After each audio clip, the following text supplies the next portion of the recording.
ಓಂ ಶ್ರೀ ಗುರುಭ್ಯೋ ನಮಃ. ಹರಿ ಓಂ.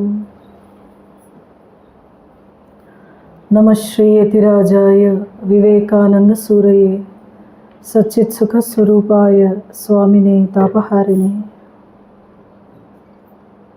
ಸ್ವಾಮಿ ವಿವೇಕಾನಂದರ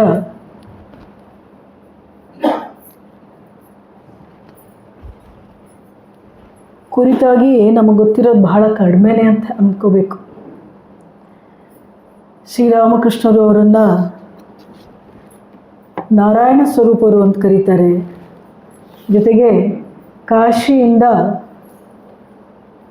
ಒಂದು ದಿವ್ಯ ಜ್ಯೋತಿ ಕಲ್ಕತ್ತದ ಕಡೆಗೆ ಬಂದಿದ್ದು, ಅದೇ ನರೇಂದ್ರ, ಕಾಶಿಯಿಂದ ಬಂದಂಥ ಶಿವಸ್ವರೂಪ ಅವನು ಅಂತ ಹೇಳ್ತಾರೆ. ಜೊತೆಗೆ ಒಂದು ದರ್ಶನದಲ್ಲಿ ಸಪ್ತಋಷಿ ಮಂಡಲದಿಂದ ಬಂದವನು ಅಂತ ಕೂಡ ನೋಡಿದೆ ಅಂತ ಹೇಳ್ತಾರೆ. ಎಲ್ಲವೂ ಹೇಳ್ತಾರೆ ಶ್ರೀರಾಮಕೃಷ್ಣರು. ಒಂದು ದರ್ಶನವನ್ನು ಹೇಳಿದ್ರು ಶ್ರೀರಾಮಕೃಷ್ಣರು. ಏನು ದರ್ಶನ ಅದು? ಅದ್ಭುತವಾದ ದರ್ಶನ.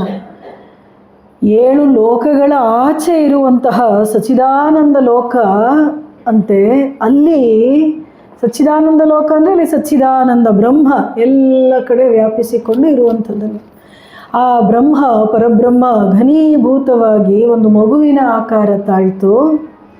ಆ ಸಚ್ಚಿದಾನಂದ ಲೋಕದಲ್ಲಿ 7 ಜನ ಋಷಿಗಳು ಧ್ಯಾನಸ್ಥರಾಗಿದ್ದಾರೆ.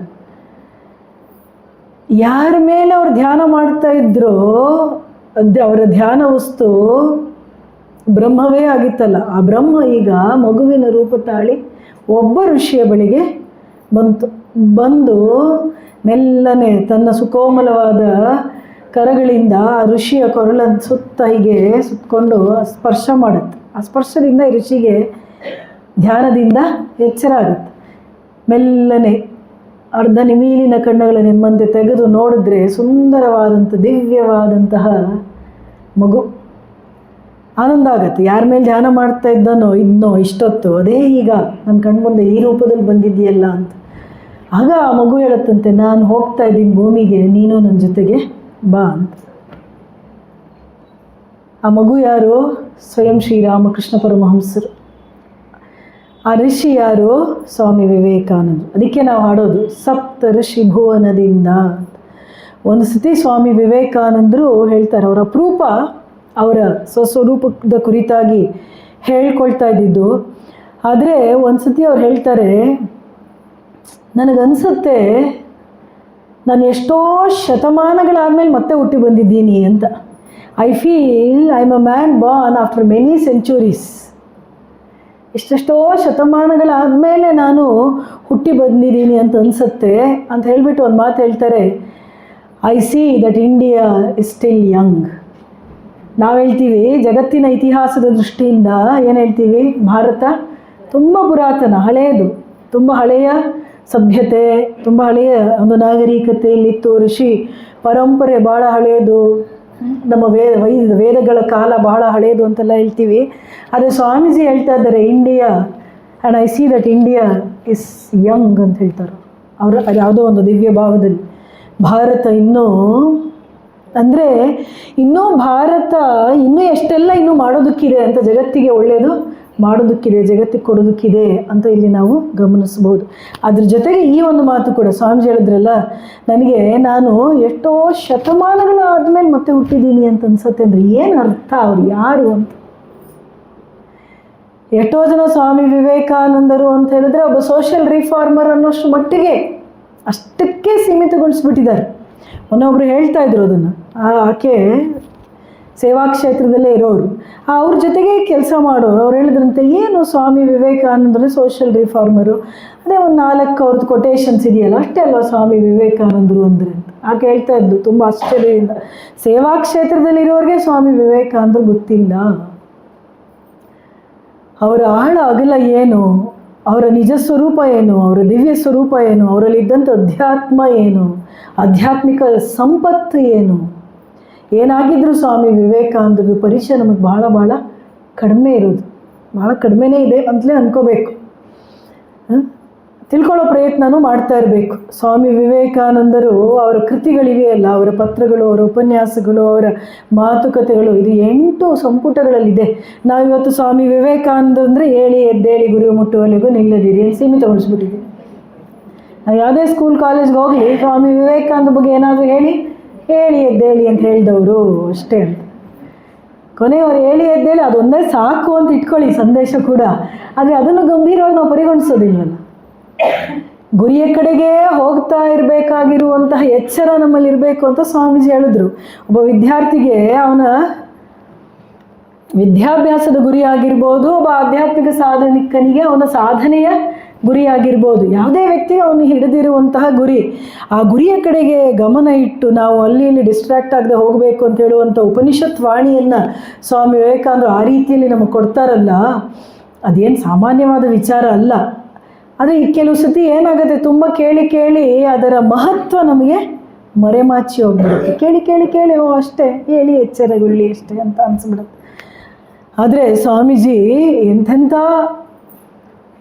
ಆಲೋಚನೆಗಳು, ಚಿಂತನೆಗಳು ಸ್ವಾಮೀಜಿಯವರ ಮಾತುಗಳಲ್ಲಿವೆ, ಅವರ ಕೃತಿಗಳಲ್ಲಿವೆ ಅನ್ನೋದು ಒಂದು ವಿಚಾರ. ಆದರೆ ಸ್ವಯಂ ಸ್ವಾಮೀಜಿಯವರ ವ್ಯಕ್ತಿತ್ವ ಎಂಥದ್ದು ಅಂತ. ಒಂದು ಸತಿ ಒಬ್ಬ ಸ್ವಾಮಿ ವಿವೇಕಾನಂದರು ಅಂದರೆ ನಾವೆಲ್ಲರೂ ಕೇಳಿದ್ದೀವಿ, ಏನು ಪವರ್ಫುಲ್ ಪರ್ಸನಾಲಿಟಿ, ಅದು ಶಕ್ತಿ ಮತ್ತು ಚೈತನ್ಯ ಚಿಮ್ಮುವಂತಹ ವ್ಯಕ್ತಿತ್ವ ಅದು. ಅಲ್ಲಿ ಗೋಳು ಮೋರೆ, ಸಪ್ಪೆ ಮೋರೆ ಇದಕ್ಕೆಲ್ಲ ಜಾಗನೇ ಇಲ್ಲ. ಭಗವಂತನನ್ನು ಪಡ್ಕೊಂಡವ್ರು ಹಾಗೆ ಬದುಕಬೇಕು ಅಂತ. ಸ್ವಯಂ ಶ್ರೀರಾಮಕೃಷ್ಣರು ಹಾಗೆ ಇದ್ದಿದ್ದು. ಶ್ರೀರಾಮಕೃಷ್ಣ ಹತ್ರ ಏನೋ ಸಪ್ಪೆ ಅನ್ನೋದಿತ್ತೇನು, ಸಪ್ಪೆತನ ಅನ್ನೋದಿತ್ತೇನು? ಇಲ್ಲವೇ ಇರಲಿಲ್ಲ. ದಕ್ಷಿಣೇಶ್ವರ ಶ್ರೀರಾಮಕೃಷ್ಣರ ಸನ್ನಿಧಿಯಲ್ಲಿ ಒಂದು ಆನಂದದ ಸಂತೆಯಾಗಿತ್ತದು. ಶ್ರೀರಾಮಕೃಷ್ಣರಲ್ಲಿ ಆಧ್ಯಾತ್ಮಿಕ ಶಕ್ತಿ ಅನ್ನೋದು ಜ್ಞಾನ ರೂಪದಲ್ಲಿ ವ್ಯಕ್ತವಾಯಿತು. ಆದರೆ ಸ್ವಾಮಿ ವಿವೇಕಾನಂದರಲ್ಲಿ ಅದು ನಾನಾ ರೀತಿಯಲ್ಲಿ ವ್ಯಕ್ತವಾಯಿತು. ಅವರ ವಾಗ್ಝರಿಯಲ್ಲಿ ಅವರ ಶಕ್ತಿಯನ್ನು ಕಾಣ್ಬೋದು, ಅವರ ವ್ಯಕ್ತಿತ್ವದಲ್ಲಿ, ಅವರ ಕಣ್ಣುಗಳಲ್ಲಿ ಆ ಶಕ್ತಿ ಹೊರಸೂಸ್ತಾ ಇತ್ತು, ಅವರ ಪಾಂಡಿತ್ಯದಲ್ಲಿ ಆ ಶಕ್ತಿಯನ್ನು ಕಾಣ್ಬೋದಿತ್ತು, ಅವರ ಚಿಂತನೆಗಳಲ್ಲಿ, ಅವರ ವ್ಯವಹಾರದಲ್ಲಿ, ಅವರ ನಡೆನುಡಿ ಪ್ರತಿಯೊಂದರಲ್ಲೂ ಕೂಡ ಶಕ್ತಿ ಅನ್ನೋದು ಚಿಂತಾಯಿತು. ಯಾಕಂದರೆ ಭಗವಂತನನ್ನು ಪಡ್ಕೊಳ್ಳೋದು ಅಂತ ಹೇಳಿದರೆ ಅದು ಶಕ್ತಿವಂತರಾಗೋದು. ಭಗವಂತನಿಗೆ ಹತ್ತಿರ ಆಗೋದು ಅಂದರೆ ನಾವು ಸಶಕ್ತರಾಗೋದು. ಸ್ವಾಮಿ ವಿವೇಕಾನಂದರು ಒಂದು ಸತಿ ನಿವೇದಿತಾಗಿ ಹೇಳ್ತಾರೆ, 2 ಕಲ್ಲುಗಳನ್ನು ತೆಗೆದುಕೊಂಡು ಒಂದಕ್ಕಿಂತ ಜೋರಾಗಿ ಹೀಗೆ ಹೊಡೆದು ಹೇಳ್ತಾರೆ, I am as hard as this, as strong as this, because I have touch the feet of God. ಎಂಥ ಮಾತದು. ಒಂದು ಕಲ್ಲು ಇನ್ನೊಂದು ಕಲ್ಲು ಏನಾದರೂ ಆಗುತ್ತಾ? 2 ಅಟ್ಟೆ ಗಟ್ಟಿಯಾಗಿರುತ್ತೋ ಇಲ್ವೋ?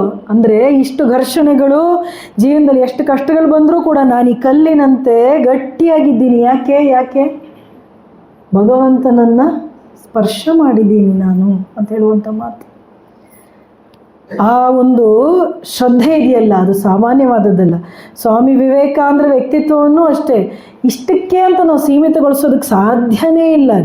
ಅಲ್ಲಿ ಏಕಕಾಲದಲ್ಲಿ ಒಬ್ಬ ಜ್ಞಾನಿ ಇದ್ದಾನೆ, ಅಲ್ಲಿ ಒಬ್ಬ ಭಕ್ತನೂ ಇದ್ದಾನೆ. ಏಕಕಾಲದಲ್ಲಿ ತನ್ನ ದೇಶವನ್ನು ಪ್ರೀತಿಸುವಂಥ ದೇಶಭಕ್ತ ಸಂತನಿದ್ದಾನೆ. ಒಬ್ಬ ಸಂತ ತನ್ನ ದೇಶವನ್ನು ಸ್ವಾಮಿ ವಿವೇಕಾನಂದ ಪ್ರೀತಿಸಿದಂಥ ಮತ್ತೊಂದು ಉದಾಹರಣೆ ನಮಗೆ ಸಿಗೋದಿಲ್ಲ ಆ ರೀತಿಯಲ್ಲಿ. ಆದರೆ ದೇಶವನ್ನೂ ಮೀರಿ ಇಡೀ ಮನುಕುಲವನ್ನು ತಬ್ಬಿಕೊಳ್ಳುವಂಥ ವಿಶ್ವಮಾನವತೆಯೂ ಕೂಡ ಸ್ವಾಮೀಜಿಯಲ್ಲಿ ಇದೆ. ಯೂನಿವರ್ಸಾಲಿಸಮ್ ಇದೆ ಸ್ವಾಮೀಜಿ. ಒಂದು ಕಡೆ I am a condensed India ಅಂತ ಕೂಡ ಹೇಳ್ತಾರೆ, ಇನ್ನೊಂದು ಕಡೆ ಸ್ವಾಮೀಜಿ ಏನು ಹೇಳ್ತಾರೆ, ನಾನು ಯಾವ ದೇಶದವನು, am I an American, am I an European, who am I, ಯಾರು ನಾನು? ಯಾಕಂದರೆ ಅವ್ರ ವ್ಯಕ್ತಿತ್ವನೇ ಅಷ್ಟು ಅಗಾಧವಾದದ್ದು. ಜಗತ್ತಿನ ಯಾವ ಮೂಲೆಗೆ ಹೋದರೂ ಕೂಡ he could feel at one with that community, with that people of that nation. ಯಾವ ಮೂಲೆಗಾದರೂ ಹೋಗಲಿ ಅವರಿಗೆ ಅಲ್ಲಿ ತಾದಾತ್ಮ್ಯ ಭಾವ ಉಂಟಾಗ್ತಾ ಇತ್ತು. ಯಾಕಂದರೆ ವಿಶ್ವಾತ್ಮ ಭಾವ, ಎಲ್ಲರಲ್ಲೂ ಇರೋದು ಒಂದೇ ಆತ್ಮ, ಹೌದೋ ಅಲ್ವೋ? ಆ ವಿಶ್ವಾತ್ಮ ಭಾವದಲ್ಲಿ ನೆಲೆಸಿದ್ದವರು ಸ್ವಾಮಿ ವಿವೇಕಾನಂದರು. ಸೋದರಿ ನಿವೇದಿತಾಗೆ ಒಂದು ಸತಿ ಯಾವುದೋ ಒಂದು ತರಗತಿ ತೆಗೆದುಕೊಳ್ಬೇಕಾದ್ರೆ ಇಂಗ್ಲೆಂಡಲ್ಲಿ ಸ್ವಾಮೀಜಿ ಅಮೇರಿಕದಲ್ಲಿ ಸ್ವಲ್ಪ ಕಾಲ ಇದು 1895 ಅನ್ಸುತ್ತೆ ಇಂಗ್ಲೆಂಡ್ಗೆ ಹೋಗ್ತಾರೆ. ಅಲ್ಲಿ ಅವ್ರಿಗೆ ಭೇಟಿಯಾಗೋದು ಮಾರ್ಗರೆಟ್ ನೋಬಲ್ ಅಂತ ಹೇಳುವಂಥ ಈ ಶಿಕ್ಷಕಿ. ಅವಳು ಪ್ರಾಂಶುಪಾಲಳು ಆಗಿರ್ತಾಳೆ ಒಂದು ಚಿಕ್ಕ ಶಾಲೆದು. ಹೊಸದಾದ ರೀತಿಯಲ್ಲಿ ಶಿಕ್ಷಣವನ್ನು ಅಲ್ಲಿ ಎಕ್ಸ್ಪೆರಿಮೆಂಟ್ ಮಾಡ್ತಾ ಇರ್ತಾರೆ. ಅಂಥ ಶಾಲೆಯಲ್ಲಿ ಅವಳು ಪ್ರಾಂಶುಪಾಲ ಆಗಿದ್ಲು. ಅವಳದಾಗಲೇ ಧರ್ಮದಲ್ಲಿ ಆಸಕ್ತಿ ಇತ್ತು, ಅಧ್ಯಾತ್ಮ ಮಾರ್ಗದಲ್ಲಿ ಹೋಗಬೇಕು ಅಂತ ಪ್ರಯತ್ನಿಸ್ತಾ ಇದ್ಲು. ಆದರೆ ತಾನು ಹುಟ್ಟಿದ ಧರ್ಮದಲ್ಲಿ ಅವಳಿಗೆ ಯಾವುದೇ ಬಗೆಯ ಸರಿಯಾದ ಮಾರ್ಗದರ್ಶನ ಸಿಗಲಿಲ್ಲ, ಸಮಾಧಾನ ಸಿಗಲಿಲ್ಲ. ಹೀಗೆ ಹುಡುಕುವಾಗ ಅವಳಿಗೆ ಸ್ವಾಮಿ ವಿವೇಕಾನಂದ ಸಿಕ್ಕಿದ್ದು. ಸ್ವಾಮಿ ವಿವೇಕಾನಂದ ತರಗತಿಗಳನ್ನು ಅಟೆಂಡ್ ಮಾಡೋಕ್ಕೆ ಶುರು ಮಾಡಿದ್ಲು. ಆಮೇಲೆ ಬಿಡಲೇ ಇಲ್ಲ ಅಂತ ಇಟ್ಕೊಳ್ಳಿ, ಮತ್ತೆ ಸ್ವಾಮೀಜಿಯ ತರಗತಿಗೆ ಬರ್ತಾ ಹೋದ್ಲು. ಆದರೆ ಅವಳ ಸ್ವಭಾವ ಹೇಗೆ ಅಂದರೆ ಏಕಾಏಕಿ ಒಪ್ಕೊಳ್ಳುವವಳು ಏನಲ್ಲ. ಅವಳೇ ಹೇಳ್ತಾಳೆ, ಸ್ವಾಮೀಜಿಗೆ ನಾನು ಯಾವಾಗಲೂ ಪ್ರಶ್ನೆ ಕೇಳ್ತಾ ಇದ್ದೆ. ಎಲ್ಲೋ ಒಂದು ಕಡೆ ಕೆಲವರೆಲ್ಲ ಹೇಳೋರು, ಏನು ಯಾವಾಗಲೂ ನೀನು ಇಷ್ಟೊಂದು ಪ್ರಶ್ನೆ ಕೇಳ್ತೀಯಲ್ಲ ಅಂತ. ಇದನ್ನು ಸ್ವಾಮಿ ವಿವೇಕಾನಂದ ಹೇಳಿದಾಗ ಅವ್ರು ಹೇಳಿದ್ರು, ಏನೂ ಯೋಚನೆ ಮಾಡಬೇಡ, ನಾನು ನನ್ನ ಗುರುದೇವನೊಂದಿಗೆ 6 ವರ್ಷಗಳ ಕಾಲ ಹೋರಾಡಿದ್ದೀನಿ. ಹೀಗೆ ಪ್ರಶ್ನೆ ಮಾಡಬೇಕು, ಸರಿಯಾಗಿ ಅರ್ಥ ಆಗುವವರೆಗೆ ತಿಳ್ಕೊಬೇಕು, ಸುಮ್ಮನೆ ಹೂ ಅಂದ್ಬಿಡ್ಬಾರ್ದು.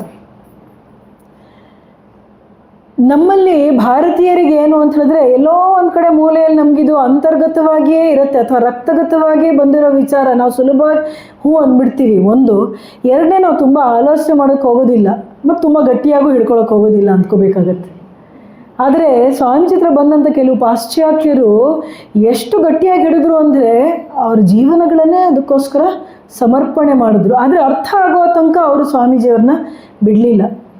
ಆಮೇಲೆ ಅರ್ಥ ಆದಮೇಲೆ ಅವಳು ಹೇಳ್ತಾಳಲ್ಲ, ಸ್ವಾಮೀಜಿಗೆ ನಾನು ಒಂದಿನ ಅವ್ರನ್ನ ಗುರು ಮಾಸ್ಟರ್ ಅಂತ ಕರೆಯೋದಕ್ಕೆ ಪ್ರಾರಂಭ ಮಾಡಿದೆ. ಆದರೆ ಹಾಗೆ ಕರೆದಿದ್ದು ಏನು ಅಂತಂದರೆ, ಅವಳು ಬರೀತಾಳೆ, it was to his character that I had thus done obeisance. ಅವರಲ್ಲಿದ್ದಂಥ ಚಾರಿತ್ರ್ಯಕ್ಕೆ ನಾನು ಮಣಿದಿದ್ದು, ಅವರ ವಿಚಾರಗಳಿಗಲ್ಲ. ಅಷ್ಟೇ ಅಲ್ಲ, ವಿಚಾರಗಳು ಅವಳಿಗೆ ಸರಿ ಅನ್ನಿಸ್ತು, ಅದಕ್ಕೋಸ್ಕರ ಅವರ ಅನುಯಾಯಿ ಆದ್ಲು, ಅವರನ್ನು ಗುರು ಅಂತ ಒಪ್ಕೊಂಡ್ಲು. ಆದರೆ ಇನ್ನೂ ಹೆಚ್ಚಾಗಿ ಅವಳು ಹೇಳುವಂಥ ವಿಚಾರ ಏನು ಅಂತ ಹೇಳಿದ್ರೆ, it was his character to which that I had done obeisance. ಅವರ ಚಾರಿತ್ರ್ಯ ಶಕ್ತಿ. 1895 ಅಂದರೆ ಸ್ವಾಮಿ ವಿವೇಕಾನಂದರಿಗೆ ಇನ್ನೂ 32 ವರ್ಷ ವಯಸ್ಸು. ಆ ವಯಸ್ಸಿನಲ್ಲಿ ಜಗತ್ತಿನಾದ್ಯಂತ ಓಡಾಡಿ ಬಂದು ಎಷ್ಟು ಜನರ ಜೊತೆಗೆ ವ್ಯವಹಾರ ಮಾಡಿ, ಶ್ರೀಮಂತರು, ಬಡವರು, ಭೋಗದಲ್ಲಿ ಮುಳುಗಿರುವಂತಹ ಜನ, ಸ್ತ್ರೀಯರು, ಪುರುಷರು, ಎಲ್ಲ ವಯಸ್ಸಿನವರು ಎಲ್ಲರೊಂದಿಗೆ ವ್ಯವಹಾರ ಮಾಡಿ ಕೂಡ ಸ್ವಾಮಿ ವಿವೇಕಾನಂದರ ವ್ಯಕ್ತಿತ್ವ, ಅವರ ಚಾರಿತ್ರ್ಯ ಎಷ್ಟು ಶುದ್ಧವಾಗಿತ್ತು ಅನ್ನೋದನ್ನು ಭಾಳ ಹತ್ತಿರದಿಂದ ಕಂಡಿದ್ರು ಇವರೆಲ್ಲ. ನಿವೇದಿತಾ ಕೂಡ ಅದರಲ್ಲಿ ಒಬ್ಬಳು. ಯಾವ ಮಟ್ಟದ ಕಾಮಕಾಂಚನ ತ್ಯಾಗ ಸ್ವಾಮಿ ವಿವೇಕಾನಂದರು. ಸ್ವಾಮೀಜಿನೇ ಒಂದು ಕಡೆ ಹೇಳ್ತಾರೆ, ಯಾವ ಸ್ವಾಮಿ ವಿವೇಕಾನಂದರು ಪರಿವ್ರಜನ ಕೈಗೊಳ್ಳುವಾಗ ಖೇತ್ರಿ ಮಹಾರಾಜನ ಆಸ್ಥಾನದಲ್ಲಿ ಹಾಡುವ ಒಬ್ಬ ಗಾಯಕಿಯ ಹಾಡನ್ನು ಕೇಳೋದಕ್ಕೆ ಹಿಂಜರಿದ್ರು. ನನಗೇನಿದೆ ಅಲ್ಲಿ ಕೆಲಸ, ನಾನೊಬ್ಬ ಸನ್ಯಾಸಿ, ನಾನು ಅಲ್ಲಿ ಹೋಗೋದು ಬೇಡ ಅಂತ ಅಂದ್ಕೊಂಡ್ರು. ಆಮೇಲೆ ಅವಳು ಪ್ರಭು ಮೇರೆ ಅವಗುಣ ಚಿತ್ತನ ಧರೋ ಹಾಡಿದ್ಲು. ಆಮೇಲೆ ಹೋದರು ಸ್ವಾಮೀಜಿ, ಕ್ಷಮೆಯನ್ನು ಕೇಳಿದ್ರು. ಆದರೆ ನಂತರದ ದಿನಗಳಲ್ಲಿ ಹೇಳ್ತಾರೆ ಸ್ವಾಮೀಜಿ, ನನ್ನ ಮನಸ್ಥಿತಿ ಇವತ್ತು ಹೇಗಿದೆ ಅಂತ ಹೇಳಿದ್ರೆ, ಒಂದು ಕೋಣೆಯಲ್ಲಿ ನಾನು ಮಲಗಿದ್ದೋ, ಅಲ್ಲಿ ಯಾರಾದರೂ ಇಂಥ ವೇಶ್ಯರು ಬಂದು ನನ್ನ ಗಾಳಿ ಹಾಕ್ಕೊಂಡಿದ್ರು ಕೂಡ ನನ್ನ ಮನಸ್ಸಿನಲ್ಲಿ ಏನೇನೂ ಬದಲಾವಣೆ ಆಗೋದಿಲ್ಲ. ಅಂತಹ ಆತ್ಮಸ್ವರೂಪದಲ್ಲಿ ನನಗೆ ನಿಂತಿದ್ದೆ, ಶರೀರ ಭಾವವನ್ನು ಮೀರಿದ್ರು. ಅವರು ಹೇಳ್ತಾರೆ ಈ ಮಾತನ್ನು. ಜನವರಿ 12ನೇ ತಾರೀಕು ಇಲ್ಲೊಂದು ಕಾರ್ಯಕ್ರಮ ಇಟ್ಕೊಂಡಿದ್ವಿ. ಅವತ್ತು ಸ್ವಾಮಿ ವಿವೇಕಾನಂದರು ಅಂದರೆ ಒಂದೊಂದು ಶಬ್ದ ಹೇಳಿ ಅಂದಾಗ ಒಬ್ಬ ಯಾರೋ ಯುವಕನೋ ಯುವತಿ ಹೇಳಿದ್ರು ಭಾಳ ಚೆನ್ನಾಗಿ, ಪವಿತ್ರತೆ, ಶುದ್ಧತೆ ಅನ್ನೋದು ನೆನಪಾಗುತ್ತೆ ಅಂತ. ಅದನ್ನು ನಾವು ನೆನ್ಪಿಟ್ಕೋಬೇಕು. ಶ್ರೀರಾಮಕೃಷ್ಣರು ನರೇಂದ್ರನನ್ನು ನೋಡಿ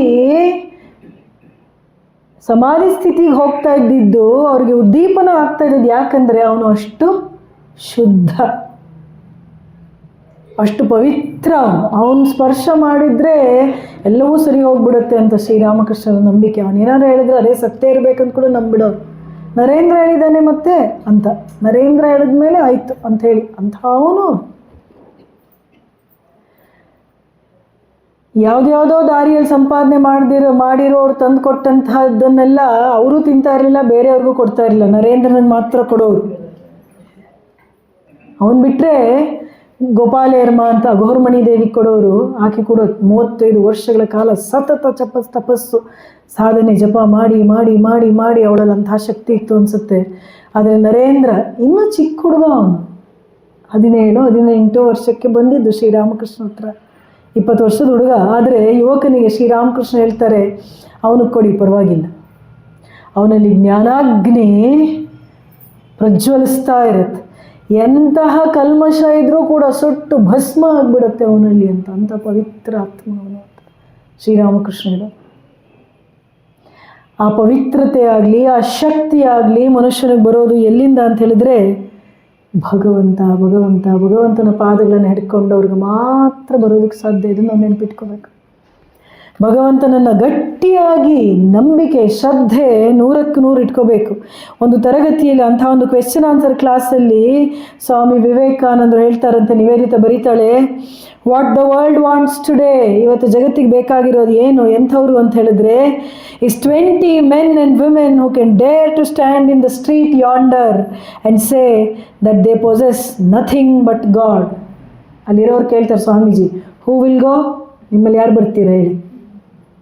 ಇವತ್ತು ಜಗತ್ತಿಗೆ ಬೇಕಾಗಿರೋದು 20 ಸ್ತ್ರೀಯರು ಪುರುಷರು, ಎಂಥವರು ನಡು ರಸ್ತೆಯಲ್ಲಿ ನಿಂತ್ಕೊಂಡು ನನ್ನ ಹತ್ರ ದೇವರು ಬಿಟ್ಟರೆ ಬೇರೆ ಏನೂ ಇಲ್ಲ ಅಂತ ಹೇಳುವಂಥ, ಬೇರೆ ಏನನ್ನೂ ನಂಬಿಲ್ಲ, ಯಾರನ್ನೂ ನಂಬಿಲ್ಲ, ಕೇವಲ ಭಗವಂತನ ನಂಬಿದ್ದೇನೆ, ಭಗವಂತ ಮಾತ್ರ ನನ್ನೊಂದಿಗಿದ್ದಾನೆ ಅಂಥೇಳಿ ಬರುವಂಥವ್ರು ಯಾರಾದರೂ ಇದ್ದೀರೇನು ನಿಮ್ಮಲ್ಲಿ? ಹೂ ವಿಲ್ ಗೋ, ಯಾರು ಬರ್ತೀರಿ ಹೇಳಿ ಅಂತ ಕೇಳ್ತಾರೆ ಸ್ವಾಮೀಜಿ. ಅಷ್ಟೊತ್ತಿಗೆ ಎದ್ದು ನಿಂತ್ಕೊಂಡಿದ್ರಂತೆ. ಇದನ್ನು ಹೇಳ್ತಾ ಅಲ್ಲಿದ್ದವ್ರನ್ನೆಲ್ಲ ಸುತ್ತ ನೋಡ್ತಾ ಇದ್ದಾರಂತೆ, ಯಾರಾದರೂ ಬರ್ತಾರೇನೋ ಅಂತ. ಯಾರೂ ಮುಂದೆ ಬರಲಿಲ್ಲ. ಸ್ವಾಮೀಜಿ ಹೇಳ್ತಾರೆ, ವೈ ಶುಡ್ ಒನ್ ಫಿಯರ್, ಯಾಕೆ ಹೆದರ್ಕೋಬೇಕು? ಆಕೆ ಬರೀತಾಳೆ Nivedita, and then in tones of which even now I can hear again the thunderous conviction.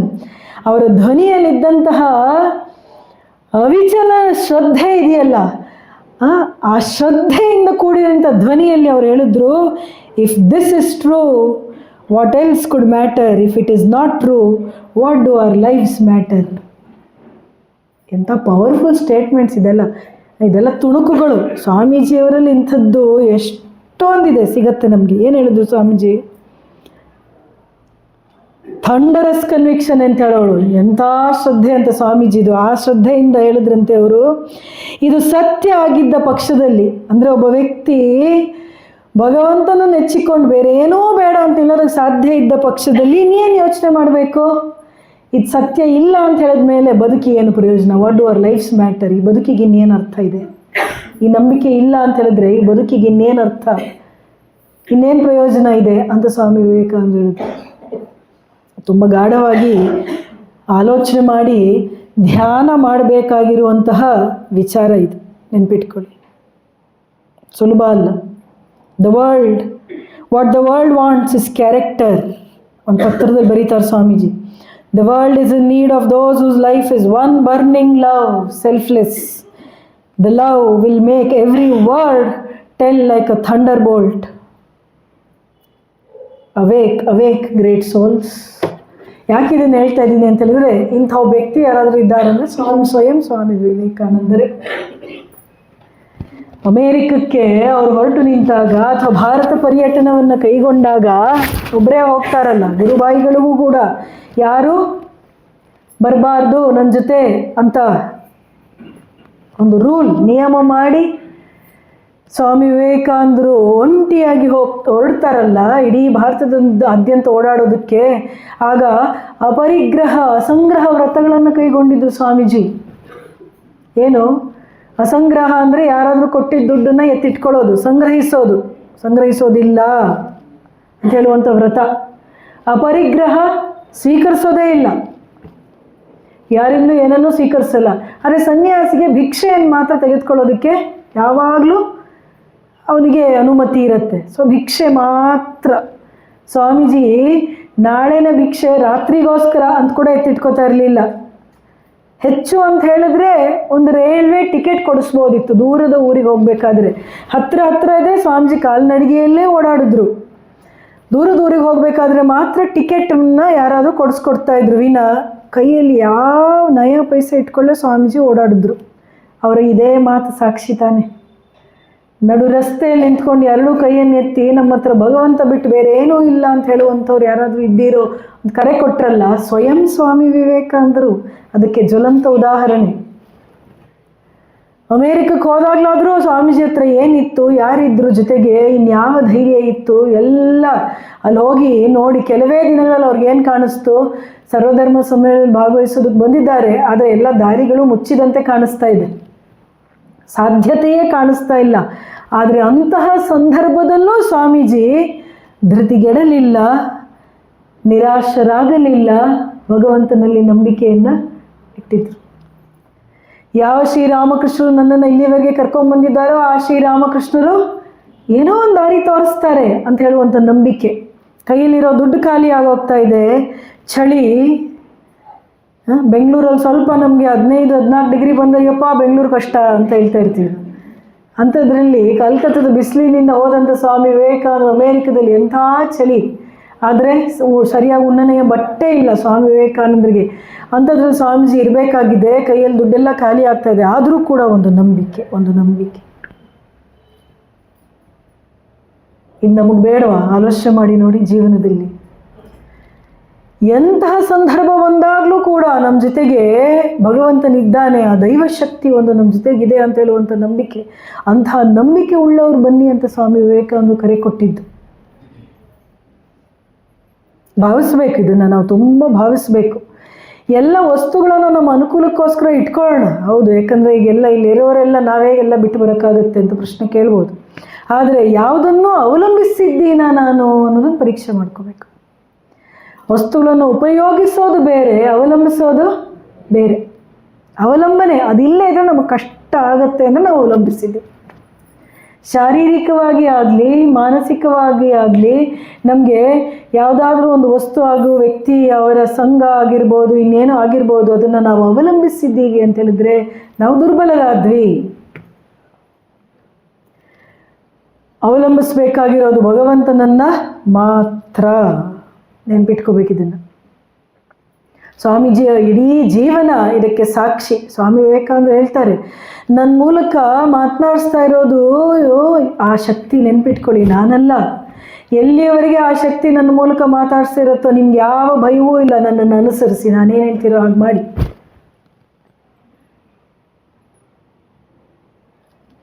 ಮತ್ತು ಎಂತಹ ದಿವ್ಯ ಅನುಭವಗಳನ್ನು ಸ್ವಾಮಿ ವಿವೇಕಾನಂದರು ಪಡ್ಕೊಳ್ತಾರೆ. ಅಮೆರಿಕದಿಂದ ವಾಪಸ್ ಬಂದ ಮೇಲೆ ಅಮರನಾಥ್ ಯಾತ್ರೆ ಮತ್ತು ಕ್ಷೀರಭವಾನಿ ಯಾತ್ರೆ ಎಲ್ಲ ಕೈಗೊಂಡಾಗ ಅದೆಲ್ಲ ಜ್ಞಾಪಿಸ್ಕೋಬೇಕು ನಾವು. ಸ್ವಾಮೀಜಿ ಅಮೆರಿಕದಲ್ಲಿ ಬೇಕಾದಷ್ಟು ಕೆಲಸ ಎಲ್ಲ ಮಾಡಿ, ಅಮೆರಿಕ, ಇಂಗ್ಲೆಂಡಲ್ಲಿ, ಭಾರತದಲ್ಲಿ ಎಲ್ಲ ಕೆಲಸ ಎಲ್ಲ ಸಾಕಷ್ಟು ಮಾಡಿ ಆದಮೇಲೆ ಯಾತ್ರೆಗೆ ಹೋಗ್ತಾರೆ. ನಿವೇದಿತ ಕೂಡ ಅವ್ರ ಜೊತೆ ಇದ್ಲು. ನಿವೇದಿತ ಸ್ವಾಮಿ ವಿವೇಕಾನಂದರ ಜೀವನಕ್ಕೆ ಸಾಕ್ಷಿಯಾಗಿರುವಂತೆ ಬಹುಶಃ ಯಾರೂ ಇಲ್ಲ ಅಂತ ಅನ್ಸುತ್ತೆ. ಯಾಕೆ ಭಾಳ ಹತ್ತಿರದಿಂದ ಅವಳು ಸ್ವಾಮೀಜಿ ನೋಡ್ತಾಳೆ. ಜೊತೆಗೆ ಪಾಶ್ಚಾತ್ಯ ಮನಸ್ಸು, ಪ್ರತಿಯೊಂದನ್ನು ಅಧ್ಯಯನ ಮಾಡಿ ಗಮನಿಸುವಂಥ ಮನಸ್ಸು ಅವಳದು. ಸ್ವಾಮಿ ವಿವೇಕಾನಂದರ ಮನಸ್ಥಿತಿ ಅಮರನಾಥ ಯಾತ್ರೆಯನ್ನು ಕೈಗೊಂಡಾಗ ನೋಡಿ ಅವಳು ಆಶ್ಚರ್ಯಚಕಿತಳಾಗ್ತಾಳೆ. ಹೇಗೆಲ್ಲ ಇದ್ದಂಥ ಸ್ವಾಮಿ ವಿವೇಕಾನಂದರು ಅಮರನಾಥ ಯಾತ್ರೆ ಕೈಗೊಳ್ಳುವಾಗ ಕೇವಲ ಕೌಪೀನಧಾರಿಗಳಾಗಿ ದಂಡ ಹಿಡಿದುಕೊಂಡು ನಡ್ಕೊಂಡು ಹೋಗ್ತಾರಂತೆ ಆ ಚಳಿಯಲ್ಲಿ. ಒಬ್ಬ ನಿಜವಾದ ಸನ್ಯಾಸಿ ಅಥವಾ ಹಿಂದಿನ ಕಾಲದಲ್ಲಿ ಸನ್ಯಾಸಿಗಳು ಹೇಗೆ ಪರಂಪರೆಯಿಂದ ಮಾಡ್ತಾ ಇದ್ರು, ತೀರ್ಥಯಾತ್ರೆಯನ್ನು ಕೈಗೊಳ್ಬೇಕಾದ್ರೆ ಹೇಗೆ ಎಲ್ಲವನ್ನು ಬಿಟ್ಟು ತಪಸ್ಸಿನೋಪಾದಿಯಲ್ಲಿ ಹೋಗಬೇಕು. ಶಿವ ಅಮರನಾಥದಲ್ಲಿ ತಪಸ್ಸು ಮಾಡ್ತಾ ಕೂತಿದ್ದಾನೆ, ಅವನನ್ನು ನೋಡಬೇಕಾದ್ರೆ ನಾವು ಕೂಡ ತಪಸ್ಸಿನೋಪಾದಿಯಲ್ಲಿ ಹೋಗಬೇಕು ಅನ್ನೋ ರೀತಿಯಲ್ಲಿ ಸ್ವಾಮೀಜಿ ಕೇವಲ ಕೌಪೀನಧಾರಿಗಳಾಗಿ ಅಮರನಾಥ ಯಾತ್ರೆಯನ್ನು ಕೈಗೊಂಡಿದ್ದು, ಯಾವ ಶಿವಭಾವದಲ್ಲಿ ಮಗ್ನರಾಗಿದ್ದರು ಅದಕ್ಕೆ ಸಾಕ್ಷಿಯಾಗಿದ್ದವಳು ನಿವೇದಿತ. ಸ್ವಾಮೀಜಿ ಪ್ರಾರಂಭದಿಂದಲೂ ಉಪನ್ಯಾಸ ಮಾಡುವಾಗ ಮಾತಿನ ನಡುವೆ ಶಿವ ಶಿವ ಅಂತ ಹೇಳ್ತಾ ಇದ್ರಂತೆ. ಅದನ್ನು ಕೂಡ ಆಕೆ ಬರೀತಾಳೆ, ಅನೇಕರು ಹೇಳ್ತಾರೆ ಆ ಮಾತನ್ನು. ಆದರೆ ಅಮರನಾಥ ಯಾತ್ರೆ ಕೈಗೊಂಡಾಗ ಹೇಗೆ ಶಿವಮಯ ಆಗಿಬಿಟ್ಟಿದ್ರು ಅವರು. ಮತ್ತು ಹೊರಗೆ ಬರೋ ಹೊತ್ತಿಗೆ ಅವ್ರು ಯಾವ ಮನಸ್ಥಿತಿಯಲ್ಲಿ ಯಾವ ಆನಂದವನ್ನು ಪಡ್ಕೊಂಡ್ಬಂದಿದ್ರು. ಶಿವನ ಅನುಗ್ರಹ ಅವ್ರಿಗಾಗಿತ್ತಂತೆ. ಅವ್ರಿಗೆ ವರ ಕೊಟ್ಟಿದ್ದಂತೆ ಶಿವ, ಏನು? ಇಚ್ಛಾ ಮರಣದ ವರ. ನೀನು ಯಾವಾಗ ಬೇಕಿದ್ರೂ ದೇಹವನ್ನು ಬಿಡ್ಬೋದು, ಆ ವರವನ್ನು ನಿಮ್ಗೆ ಕೊಟ್ಟಿದ್ದೀನಿ ಅಂತೇಳಿ ಶಿವ ಅವ್ರಿಗೆ ದರ್ಶನ ಕೊಟ್ಟು ಅಮರನಾಥ ಗುಹೆಯಲ್ಲಿ ಅವ್ರಿಗೆ ವರವನ್ನು ಕೊಟ್ಟಿದ್ದ. ಆ ಶಿವದರ್ಶನದಿಂದ ಸ್ವಾಮಿ ವಿವೇಕಾನಂದರು ಯಾವ ಉನ್ಮತ್ತ ಭಾವದಲ್ಲಿದ್ದರು ಅನ್ನೋದನ್ನು ನಿವೇದಿತ ವರ್ಣಿಸ್ತಾರೆ.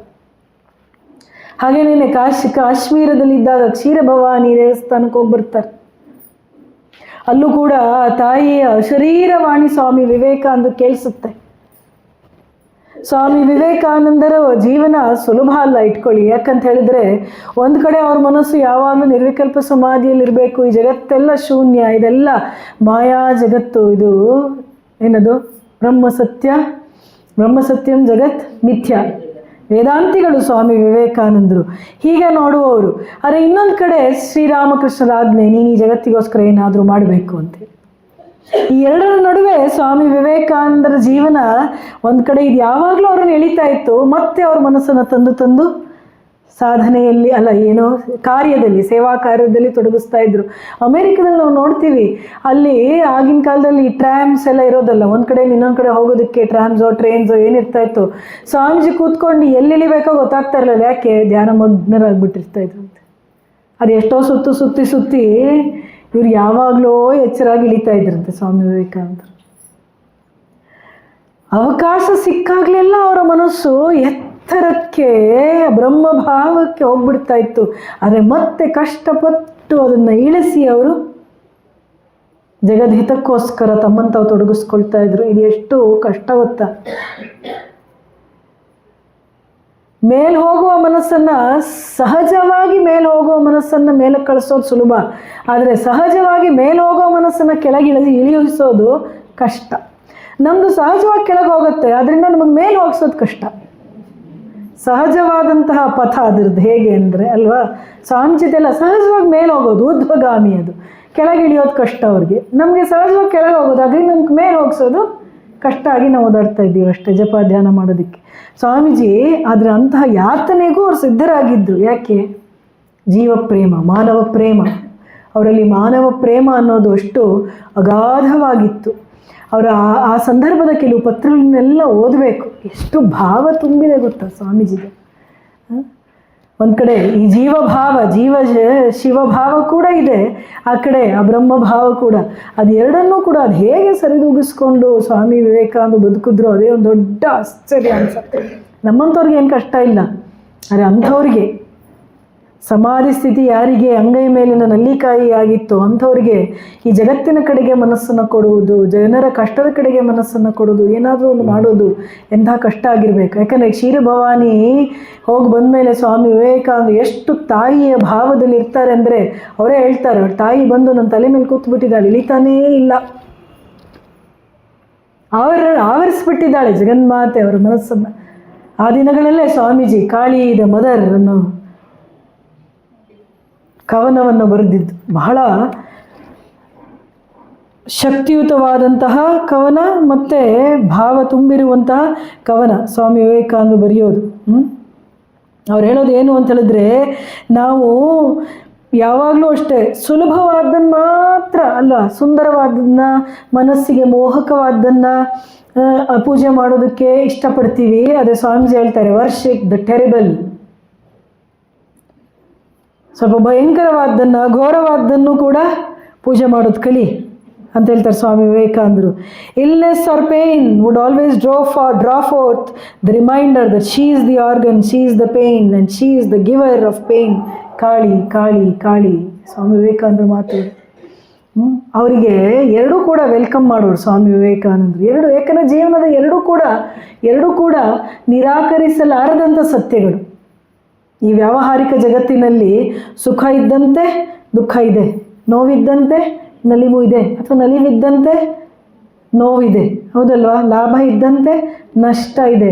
ನಮ್ಮ ಮನಸ್ಸು ಒಂದು ಕಡೆ ಮಾತ್ರ ಹೋಗುತ್ತಂತೆ, ಒಂದು ಕಡೆ ವಾಲುತ್ತೆ. ಸುಖ ಬರಲಿ, ನಲಿವು ಬರಲಿ, ಲಾಭ ಬರಲಿ, ನಷ್ಟ ಬೇಡ, ನೋವು ಬೇಡ, ದುಃಖ ಬೇಡ ಅಂತ ಹೇಳ್ತೀವಿ ನಾವು. ಅದೇ ಸ್ವಾಮೀಜಿ ಹೇಳ್ತಾರೆ, why do you want reject? ಎರಡೂ ಕೂಡ ತಾಯಿನೇ, ಎರಡೂ ಕೂಡ ಕಾಳಿ ಮಾತೆಯೇ.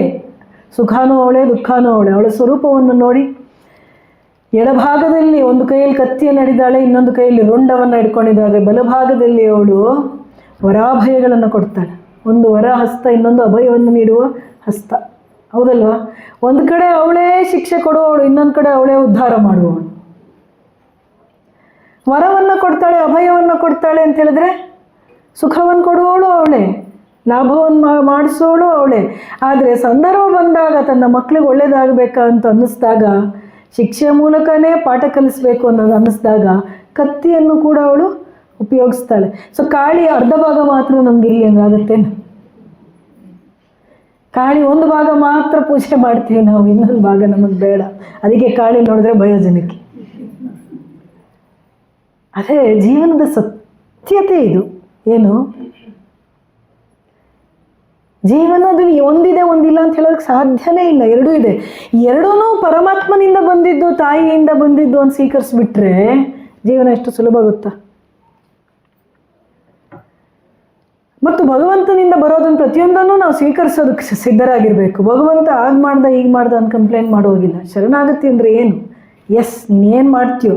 ಸ್ವಾಮಿ ವಿವೇಕಾನಂದರದ್ದು ದೊಡ್ಡ ಶರಣಾಗತಿ. ತಮ್ಮ ಮುಕ್ತಿಯ ಬಯಕೆಯನ್ನು ಪಕ್ಕಕ್ಕಿಟ್ಟು ಅವರ ಜೀವನವನ್ನು ಗುರುವಿಗೆ ಸಮರ್ಪಣೆ ಮಾಡಿಬಿಟ್ರು. ಹೇ ತಗೋ ಗುರುದೇವ, ಏನು ಮಾಡಿಸ್ತೀಯೋ ಮಾಡು ಇನ್ನು ನನ್ನ ಮುಂದಿನ ಜೀವನ. ಎಂಥ ತ್ಯಾಗ, ಮಹಾತ್ಯಾಗ ಅದು. ಮುಂದಿನ 15 ವರ್ಷಗಳು, 24ನೇ ವಯಸ್ಸಿಗೆ ಶ್ರೀರಾಮಕೃಷ್ಣ ದೇಹತ್ಯಾಗ ಮಾಡಿದ್ದು ಸ್ವಾಮಿ ವಿವೇಕಾನಂದಗೆ 24 ವಯಸ್ಸಿದ್ದಾಗ. 39 ವಯಸ್ಸಿನವರೆಗೆ ಮುಂದಿನ 15 ವರ್ಷ ಎಂತಹ ಚಟುವಟಿಕೆಯಿಂದ ಕೂಡಿದಂಥ ಜೀವನ ಆಗಿತ್ತು ಸ್ವಾಮಿ ವಿವೇಕಾನಂದರದು. ಆದರೆ ಎಂತಹ ಒಂದು ಮಹಾತ್ಯಾಗ ಅದು. ಎಷ್ಟು ಕಷ್ಟಕ್ಕೂ ಸಿದ್ಧ ನಾನು, ಎಷ್ಟು ಸುಖಕ್ಕೂ ಸಿದ್ಧ. ಇನ್ನು ಎಷ್ಟು 1000 ಜನ್ಮಗಳನ್ನು ಬೇಕಿದ್ರು ನಾನು ತಾಳಿ ಬಂದು ಬೇಕಾದಷ್ಟು ಕಷ್ಟಗಳನ್ನು ಅನುಭವಿಸ್ತೀನಿ, ಒಬ್ಬ ವ್ಯಕ್ತಿಗೆ ಏನಾದರೂ ಅದರಿಂದ ಪ್ರಯೋಜನ ಆಗೋದಾದರೆ ಅಂತ ಹೇಳ್ತಾರೆ ಸ್ವಾಮಿ ವಿವೇಕಾನಂದರು. ಒಂದು ಕಡೆ ಒಬ್ಬ ವ್ಯಕ್ತಿಗೆ ಏನಾದರೂ ಅದರಿಂದ ಪ್ರಯೋಜನ ಆಗತ್ತೆ ಅಂತ ಹೇಳಿದ್ರೆ ನಾನು 100 ಜನ್ಮಗಳನ್ನು ತಾಳಿ ಬರೋದಕ್ಕೆ ಸಿದ್ಧ. ಆ 100 ಜನ್ಮಗಳಲ್ಲಿ ಎಷ್ಟು ಬೇಕಿದ್ರೂ ಕಷ್ಟ ಅನುಭವಿಸೋದಕ್ಕೂ ಸಿದ್ಧ ಅಂತ ಹೇಳಿದ್ರು ಸ್ವಾಮಿ ವಿವೇಕಾನಂದರು. ಇದು ಎಂತೆಂಥ ಮನಸ್ಥಿತಿ ಅನ್ನೋದನ್ನು ಗಮನಿಸ್ಬೇಕು. ಒಂದು ಸಣ್ಣ ಕಷ್ಟ ಬರುತ್ತೆ, ತಪ್ಪಿಸ್ಕೊಳ್ಳೋಣ ಅನ್ಸುತ್ತೆ ನಮಗೆ. ಸುಳ್ಳು ಹೇಳಿ ತಪ್ಪಿಸ್ಕೊಳ್ಳೋಣ, ಜಾಗದಿಂದಲೇ ಮರೆ ಆಗಿಬಿಡೋಣ, ಸಿಕ್ಕಾಕೊಳ್ಳೋದೇ ಬೇಡ, ನಮ್ಗೆ ಯಾಕಪ್ಪ ಬೇಕು, ಏನೇನು ಅನ್ಸತ್ತೆ ನಮಗೆ. ಸ್ವಾಮಿ ವಿವೇಕಾನಂದರು ಅದಕ್ಕೆ ಅವ್ರು ಹೇಳಿದ್ದು, ಬಾ ತಾಯಿ ಬಾ, ನಲಿಯುತ್ತ ಬಾ ಅಂತ ತಾಯಿ ಕಾಳಿಯನ್ನು ಕರೆದಿದ್ದು. ಬಾ, ನೀನು ಯಾವ ರೂಪದಲ್ಲಿ ಬರ್ತೀಯೋ ಬಾ, yes you are welcome in my life. ಎಂಥ ಶಕ್ತಿ ಅಲ್ವ ಇದು. ಇಂಥ ಶಕ್ತಿ ಬೆಳೆಸ್ಕೊಂಡ್ರೆ ಜೀವನ ಅನ್ನೋದು ಆನಂದಮಯ ಆಗೋದು. ಸುಮ್ಮನೆ ಅಲ್ಲ. ಶ್ರೀರಾಮಕೃಷ್ಣರು ಹೀಗೆ ಬದುಕಿದ್ದು, ಸ್ವಾಮೀಜಿ ಅದನ್ನು ವ್ಯಕ್ತಪಡಿಸಿದ್ರು. ಅದಕ್ಕೆ ಹೇಳೋದು, ಸ್ವಾಮಿ ಶ್ರೀರಾಮಕೃಷ್ಣರ ಜೀವನಕ್ಕೆ ಸ್ವಾಮಿ ವಿವೇಕಾನಂದರ ಮಾತುಗಳೆಲ್ಲ ವ್ಯಾಖ್ಯಾನ ಅಂತ. The explanation to Sri Ramakrishna's life lies in the talks and the writings of Swami Vivekananda. ಶ್ರೀರಾಮಕೃಷ್ಣರು ಹಾಗೆ ಬದುಕಿದ್ದು, ಸ್ವಾಮೀಜಿ ಅದನ್ನು ನಮಗೆ ಮಾತಿನ ರೂಪದಲ್ಲಿ ತೋರಿಸಿಕೊಟ್ರು. ಯಾವುದಕ್ಕೆ ಎದುರಿದ್ದಿರಪ್ಪ ಶ್ರೀರಾಮಕೃಷ್ಣರು? ಹುಡುಗ ಸ್ಮಶಾನಕ್ಕೆ ಹೋಗಿ ಧ್ಯಾನ ಮಾಡ್ತಾ ಇದ್ದವನು ಬಾಲ್ಯದಲ್ಲೇ. ನಾವು ಎಷ್ಟೆಷ್ಟು ಬೇಡದಿರುವಂತಹ ಇದು ಭಯಗಳನ್ನು, ಎಷ್ಟು ಕಷ್ಟಗಳನ್ನು, ಇಷ್ಟ ಕಷ್ಟ, ದ್ವೇಷ, ರಾಗದ್ವೇಷಗಳು ಇದೆಲ್ಲ ಬೆಳೆಸ್ಕೊಂಡಿದ್ದೀವಲ್ಲ, ಭಗವಂತ ಸಿಗೋದು ಯಾರಿಗೆ ಗೊತ್ತಾ? ಇದನ್ನೆಲ್ಲ ಮೀರಿರುವಂಥ ಮನಸ್ಸಿಗೆ ಮಾತ್ರ ಭಗವಂತ ಸಿಗೋದು. ಸತ್ಯ ಸಾಕ್ಷಾತ್ಕಾರ ಎಲ್ಲ ದ್ವಂದ್ವಗಳನ್ನು ಮೀರಿರುವ ಮನಸ್ಸಿಗೆ ಮಾತ್ರ ಸಾಧ್ಯ. ಸೊ ಶರಣಾಗತಿ ಆಗೋದಾದರೂ ಕೂಡ ಯಾವ ಸ್ಥಿತಿಯಲ್ಲ, ಯಾವ ರೀತಿಯಲ್ಲಿ ಆಗಬೇಕು. ಎಸ್, ನೀನೇನು ಕೊಟ್ಟರು ನಾನು ಅದನ್ನು ಸ್ವೀಕರಿಸೋದಕ್ಕೆ ಸಿದ್ಧನಿದ್ದೇನೆ, ಯಾವುದಕ್ಕೂ ಸಿದ್ಧ ಅಂತ ಹೇಳುವಂತೆ. ಹಾಗೆ ಸ್ವಾಮಿ ವಿವೇಕಾನಂದರು ಬದುಕಿದ್ದು ಸಾಮಾನ್ಯವಾದಂಥ ಜೀವನ ಅಲ್ಲ. ಓದಬೇಕು. ದಿವ್ಯತೆಯರ ಭಕ್ತರು ಯಾವಾಗಲೋ 20 ವರ್ಷದ ಒಂದು ಸತಿ ಹಿಂದೆ ಓದ್ಬಿಟ್ಟಿದ್ರು ಸಾಕಾಗೋದಿಲ್ಲ, ಮತ್ತೆ ಓದಬೇಕು. ಏನದು ಏನಿಲ್ಲ ಇದು ಕೂಡ ನಮಗೂ ಸ್ವಲ್ಪ ಧೈರ್ಯ ಬರುತ್ತೆ. ಬೇಡವೇನು ಧೈರ್ಯ? ಶಕ್ತಿ ಬರುತ್ತೆ. ಶಕ್ತಿ ಬೇಡವೇನು? ಬೇಕು. ಆನಂದ ಆಗುತ್ತೆ. ಆನಂದವನ್ನೇ ನಾವು ಅರಿಸ್ತಾ ಇರೋದು. ವಿವೇಕಾನಂದರು ಯುವಜನಾಂಗಕ್ಕೆ ಮಾತ್ರ ಅಂತ ಅಂದ್ಕೊಂಡ್ಬಿಟ್ಟಿದ್ದಾರೆ ಕೆಲವರು, ತುಂಬ ಜನ. ನಮಗೆ ರಾಮಕೃಷ್ಣ ಸಾಕು, ಶ್ರೀಮಾತೆ ಸಾಕು. ವಿವೇಕಾನಂದರು ಸ್ಟೂಡೆಂಟ್ಸ್ಗೆ, ಯೂತ್ಸ್ಗೆ ಅಂತ. ಹಾಗೇನಿಲ್ಲ. ಸ್ವಾಮಿ ವಿವೇಕಾನಂದರಿಂದ ನಾವು ಪಡ್ಕೊಳ್ಳೋದಕ್ಕೆ ಬೇಕಾದಷ್ಟು ಇದೆ ಅಂತ ಹೇಳ್ತಾ, ಅವರ ಈ ಪವಿತ್ರ